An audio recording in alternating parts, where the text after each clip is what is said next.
నమస్తే. August month 2025 సంవత్సరంలో రాశి ఫలాలు ఎలా ఉన్నాయో తెలుసుకుందాం. దానికంటే ముఖ్యంగా ఆగస్టు మంత్‌కు చాలా ముఖ్యమైన విశిష్టత ఉంది. అదేంటంటే ఈ ఆగస్టు మంత్ వచ్చేటప్పటికి శ్రావణ మాస అష్టమితో ప్రారంభమవుతుంది. భాద్రపద మాసం సప్తమితో ఎండ్ అవుతుంది. అయితే ఈ మధ్యలో ఎన్నో పర్వదినాలు, విశిష్ట దినాలు, ముఖ్యమైన దినాలు ఉన్నాయండి. ఇవన్నీ చక్కగా జరుపుకోవాలని చెప్పేసి నేను కోరుకుంటున్నాను. ఫస్ట్ వచ్చేటప్పటికి వరమహాలక్ష్మి ఆగస్టు 8 ఉందండి. అడగకుండానే ఎన్నో వరాలు లక్ష్మీదేవి ఇస్తుంది. అడిగితే ఇంకా ఇంకా ఎన్నో కోరికలు తీర్చే శక్తి మనకి ఆ అమ్మ మనకిస్తుంది. ఈ రోజుని ఖచ్చితంగా మర్చిపోకుండా ఖచ్చితంగా వరమహాలక్ష్మి వ్రతం అందరూ చేసుకోవాలని చెప్పి నేను కోరుకుంటున్నాను.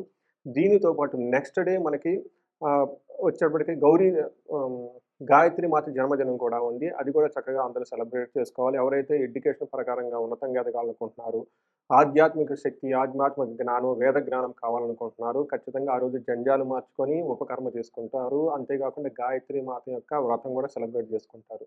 లాస్ట్‌గా అత్యంత ముఖ్యమైనది వినాయక చవితి. ఇది మనకి 27వ తారీఖున వస్తుంది. సిద్ధి, బుద్ధి ప్రదాత. ఎవరికైతే అనుకున్న పనుల్లో సక్సెస్ కావాలనుకుంటున్నారో, వాళ్ళ ఇంట్యూషన్ చాలా స్ట్రాంగ్‌గా ఉండి, బుద్ధి చాలా స్ట్రాంగ్‌గా ఉండాలనుకుంటున్నారో, వాళ్ళు కూడా వినాయక చవితి యొక్క వ్రతాన్ని ఖచ్చితంగా చేసుకోవాలని నేను కోరుకుంటున్నాను.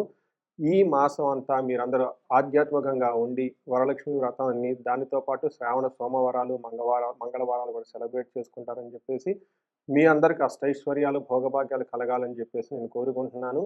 ఈ యొక్క సహజంగానే మీకు ఎన్నో రెమెడీస్ చేసుకోవడానికి కావాల్సిన ఒక మంచి మంత్ ఈ మంత్. ఈ మంత్‌ని అందరూ సద్వినియోగం చేసుకోవాలని, ఆధ్యాత్మికంగా గడపాలని నేను కోరుకుంటున్నాను. మీ అందరికీ జన్మ జాతకంలోను, గోచార జాతకంలోను దోషాలన్నీ పోవాలని చెప్పేసి నేను కోరుకుంటున్నానండి. నమస్తే. 2025 సంవత్సరంలో ఆగస్టు మంత్ గనక వృషభ రాశి వాళ్ళకి ఫలితాలు గనక మనం గమనించే ఈ విధంగా ఉండబోతున్నాయి. ముందుగా ఈ రాశి వాళ్ళకి నక్షత్రం ప్రకారం గనక చూసుకుంటే కృతిక 2, 3, 4 పాదాలు, రోహిణి 1, 2, 3, 4 పాదాలు, మృగశిర 1, 2 పాదాలు, 1, 2 పాదాలంతా కూడా మనకి వృషభ రాశిలో ఉంటారు. పేరు బలం గనక మనం చూసుకుంటే ఈళ్ళకి ఈ, ఊ, ఓ, వే, ఓ, వా, వి, వి, ఓ అన్న పేర్లంతా వే, ఓ అన్న పేర్ల అక్షరాలంతా కూడాను మనకి వృషభ రాశిలో ఉంటారని గమనించాలి. మనం గనక ముందుగా చెప్పుకుంటే సమరీ గనక చెప్పుకుంటే, ఈ రాశి వాళ్ళు గనక చూసుకుంటే, ఒక లాస్ట్ 2, 3 నెలలు కొంచెం ఇబ్బంది పడ్డారు. 2 మంత్స్. కానీ లాస్ట్ మంత్ బావుంది. కానీ ఈ మంత్ కూడాను మీకు చాలా బాగుంటుంది. అదృష్టం ఏమంటే, ఏ ఏ గ్రహాలు మీకు ఇబ్బంది పెట్టాలి అనుకుంటున్నాయో, ఆ గ్రహాలు ఇబ్బంది పెట్టకుండా అవి ఆగిపోయి ఉన్నాయి. ఎందుకు అని అడిగితే గనక, ఈ గ్రహాలకి వేద అన్న ఒక కాన్సెప్ట్ ప్రకారం ఈ ఇబ్బంది పెట్టే గ్రహాలకి వేరే ఇంకొక గ్రహం అడ్డు రావటంతోటి అవి పెట్టాల్సిన బాధలు పెట్టకుండా కొంచెం ప్రశాంతంగా ఉండే అవకాశం ఎక్కువగా ఉంటుంది. ఒక రకంగా గనుక చెప్పాలనుకుంటే ఆగస్టు మంతు వృషభ రాశి వాళ్ళకి చాలా లక్కీ మంత్ అనుకోని చెప్పాలి. ఎందుకంటే 4 గ్రహాలు ఇబ్బంది పెట్టడానికి మీకు రెడీగా ఉండి కూడాను అవి ఇబ్బంది పెట్టలేని పరిస్థితుల్లో మీకున్నాయి. అంటే ఈ విధంగా గనుక చూసుకుంటే లాస్ట్ 2 ఇయర్స్‌లో ఇలాంటి పెక్యూలియర్ బిహేవియర్ వృషభ రాశి వాళ్ళకి మాత్రమే నేను ఇప్పుడు 2 ఇయర్స్ తర్వాత రెగ్యులర్‌గా చూస్తున్నాను. ఈ ఈ మాసం గనుక మీకు చాలా లక్క మాసం అని చెప్పుకోవాలి. అంటే ఈ మాసంలో మీకు ఎలాంటి ఒడిదుడుకులు లేకుండా ఒక తటస్థంగా, న్యూట్రల్‌గా ఉండే మంత్ అని మీరు గమనించుకోవాలి.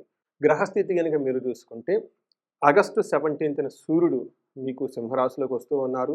అంతేకాకుండా బుధుడు వచ్చేటప్పటికి కర్కాటక రాశిలో జూలై 22వ తారీఖున, శుక్రుడు 26వ తారీఖున మిథున రాశిలోకి, కుజుడొచ్చేటప్పటికి సింహరాశిలోకి వెళ్తూ ఉన్నారండి 28వ తారీఖున. ఈ యొక్క గ్రహ స్థితి, ఈ యొక్క గ్రహ చేంజెస్ వల్ల గనక మీరు చూసుకుంటే ఎలా ఉంటుందో గమనిద్దాం. ఫస్ట్‌గా గనక లఘు గోచారం, సూక్ష్మ గోచారం ప్రకారం గనక మనం చూసుకుంటే వీళ్ళకి మానహాని, అర్ధనాశనం, రాతి భయం, విత్తసిద్ధిం అనే అవకాశం ఎక్కువగా ఉంటుంది. అంటే మిమ్మల్ని ఎవరైతే అవమానం చేయాలనుకుంటారో వాళ్ళు మిమ్మల్ని అవమానించలేరు. ఎవరైతే మీకు ధనం కోల్పోవాలని కోరుకుంటారో, ధనం కోల్పోయే అవకాశాలు ఎక్కువ ఉన్నాయో, ఆ ధనమైతే మీరు కోల్పోలేరు.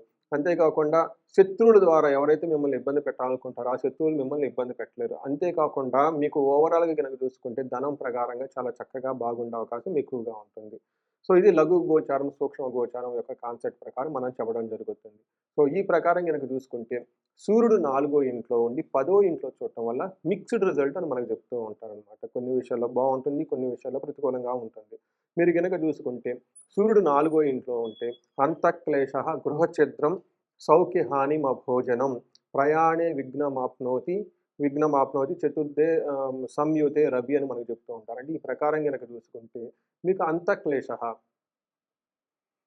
అంటే లోన బాధపడి ఉంటూ ఏదో ఒక విధంగా బాధపడే అవకాశం ఎక్కువగా ఉంటుంది. ఇంటికి సంబంధించిన విషయాల్లో మీరు కొంచెం ఇబ్బందులు పడే గురయ్యే అవకాశం ఎక్కువగా ఉంటుంది. ఓవరాల్‌గా చూసుకుంటే ఒక కంఫర్ట్, లగ్జరీగా ఉండాల్సిన ప్లేస్‌లు కాకుండా కొంచెం ఇబ్బందులు పడుతూ ఉండే అవకాశం ఎక్కువగా ఉంటుంది. అంతేకాకుండా ప్రయాణాలు గనుక చేస్తే ట్రావెల్స్ గనుక చేస్తే ఇబ్బందులొచ్చే అవకాశం ఎక్కువగా ఉంటుందని చెప్పేసి మనకు శాస్త్రాల్లో వివరించడం జరిగింది.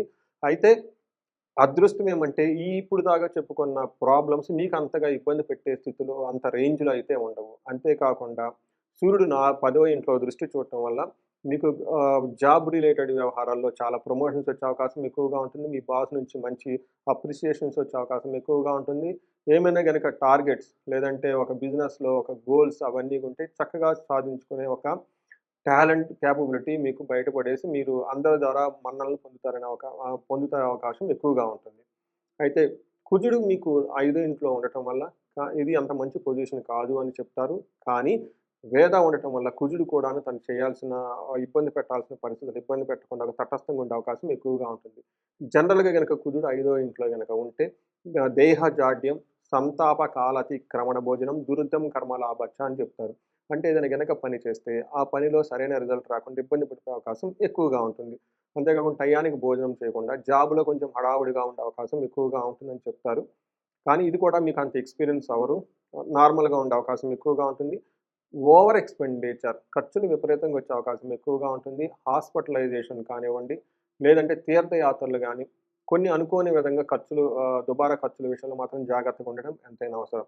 అయితే మీ రాశి వాళ్ళకి గనుక చూసుకుంటే శుక్రుడు రెండో ఇంట్లో ఉండటం, ఎనిమిదో ఇంట్లో చూడటం వల్ల ఒక మంచి పొజిషన్, బెస్ట్ పొజిషన్ అని చెప్తారు మనకి గనక చూసుకుంటే. కుటుంబ సౌఖ్యం మనకి మహర్షులు ఏం చెప్తారంటే, కుటుంబ సౌఖ్యం, ఆరోగ్యం, స్త్రీ సల్లాపం యశత్కరం. దేహ సౌఖ్యం, వస్త్రలాభం ద్వితీయ స్థానకే భృగు అని చెప్తారు. అంటే మనం గనక చూసుకుంటే దేహంలో కుటుంబంతో చాలా చక్కగా ఉంటారు, సౌఖ్యంగా ఉంటారు. లేడీస్‌తో చాలా చక్కగా మాట్లాడి ఈళ్ళకి కావాల్సిన పనులని చక్కగా చేసుకుంటారు.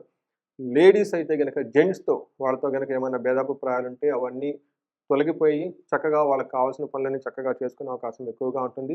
యశత్కరం మంచి కీర్తి ప్రతిష్టలతో ఉంటారు. దేహం అంతా ఫిజికల్‌గా చాలా స్ట్రాంగ్‌గా, యాక్టివ్‌గా ఉండి కొత్త కొత్త బట్టలేసుకొని లగ్జరీగా, డిగ్నిటీగా ఉండి అందరితో చక్కగా మాట్లాడుతూ, మంచి భోజనం చేస్తూ హ్యాపీగా ఉండే మాసం. మీకు చూడండి ఎంత బాగా కలిసొచ్చిందంటే శ్రావణ శుక్రవారాలు చేసుకుంటారు.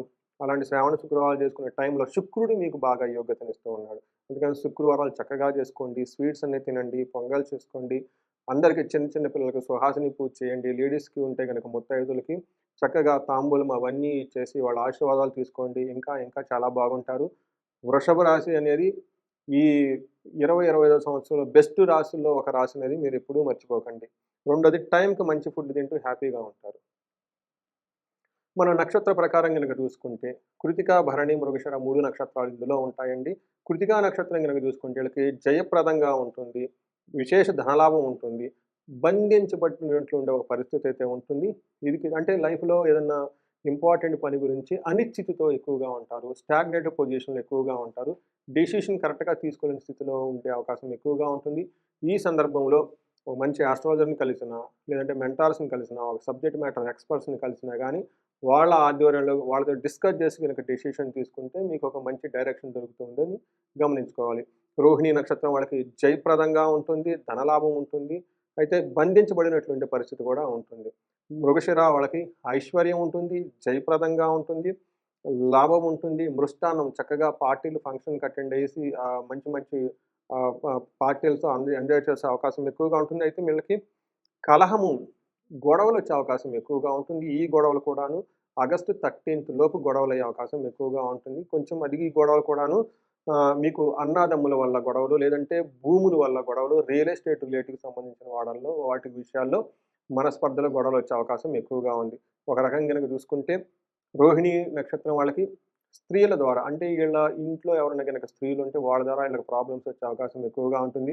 కృత్తికా నక్షత్రం వాళ్ళకి రాంగ్ డెసిషన్ తీసుకునే అవకాశం ఎక్కువగా ఉంటుంది. చాలా కేర్‌ఫుల్‌గా ఉండాలి. డాక్యుమెంట్ల మీద సైన్ చేసే ముందు, మనీ ఏదైనా ట్రాన్స్‌ఫర్ చేసే ముందు, ఇలాంటి విషయంలో కొంచెం ఆలోచించుకొని ఒకటికి 2 సార్లు వెరిఫై చేసుకొని, ఆ మనీ ట్రాన్స్‌ఫర్ చేసిన ఆ డాక్యుమెంట్ల మీద సైన్ చేస్తే చక్కగా ఉంటుంది.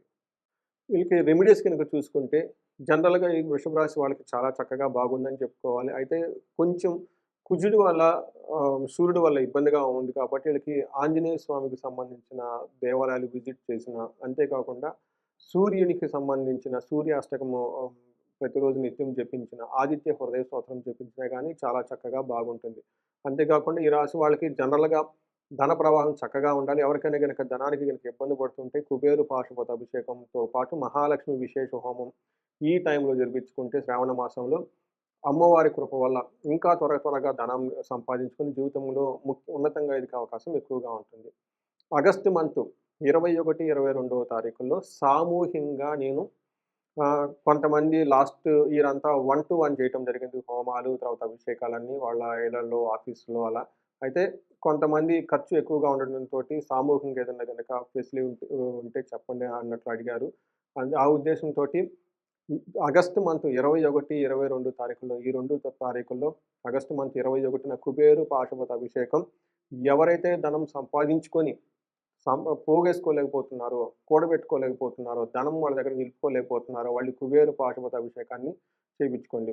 ఎవరికైతే అసలు ధనమే రావటం లేదు, శీఘ్రంగా ధనం త్వరగా సంపాదించుకోవాలనుకునే వాళ్ళకి మహాలక్ష్మి విశేష హోమం 22వ తారీఖున నష్టద్రవ్య ప్రాప్తి అంటాం. అంటే మీరు గనక డబ్బులు ఎక్కడైనా ఇన్వెస్ట్ చేసినా ఎవరికన్నా మీకు వడ్డీకి అలా డబ్బులిచ్చేసి, లేదంటే ఫ్రెండ్స్‌కి గనక ఎక్కడైనా ఇన్వెస్ట్‌మెంట్ చేసి, ఆ డబ్బులు తిరిగి మీకు గనక రాలేకపోతే, అగైన్ దాన్ని నష్టద్రవ్య ప్రాప్తి అంటారు. ఇది విశేష హోమం చేయటం జరుగుతుంది 22వ తారీఖున. టోటల్‌గా 2 రోజులు.